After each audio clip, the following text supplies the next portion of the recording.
Matthieu, chapitre 27, versets 1 à 31. Le matin venu, tous les chefs des prêtres et les anciens du peuple tinrent conseil contre Jésus pour le faire mourir. Après l'avoir attaché, ils l'emmenèrent et le livrèrent à Ponce Pilate, le gouverneur. Alors, Judas, celui qui l'avait trahi, voyant qu'il était condamné, fut pris de remords et rapporta les 30 pièces d'argent aux chefs des prêtres et aux anciens en disant « J'ai péché en faisant arrêter un innocent. » Ils répondirent « En quoi cela nous concerne-t-il? C'est toi que cela regarde. » Judas jeta les pièces d'argent dans le temple, se retira et alla se pendre.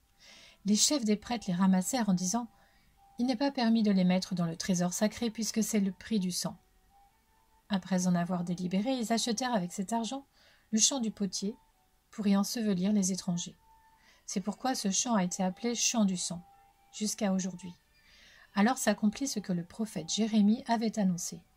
Ils ont pris les 30 pièces d'argent, la valeur à laquelle il a été estimé par les Israélites, et ils les ont donnés pour le champ du potier, comme le Seigneur me l'avait ordonné.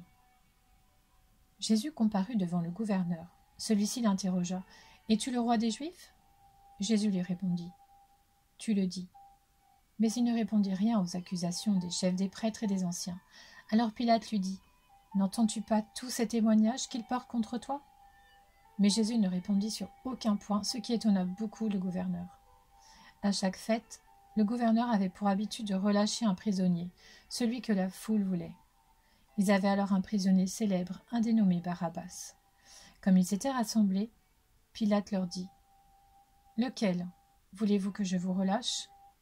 Barabbas ou Jésus, qu'on appelle le Christ ?»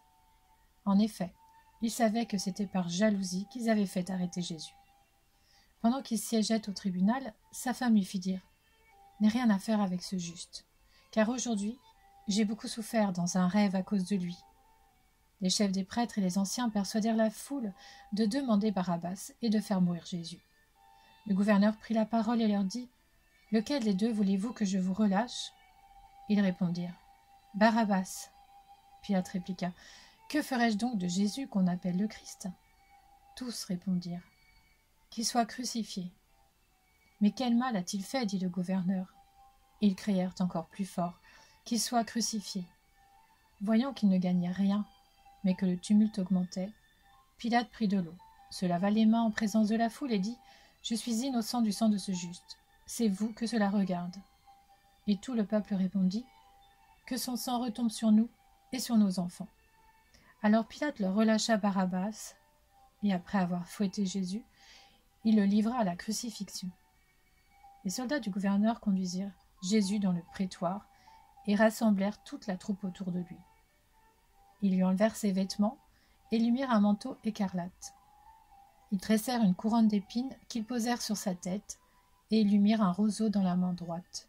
Puis s'agenouillant devant lui, ils se moquaient de lui en disant « Salut, roi des Juifs !» Ils crachaient sur lui, prenaient le roseau et le frappaient sur la tête.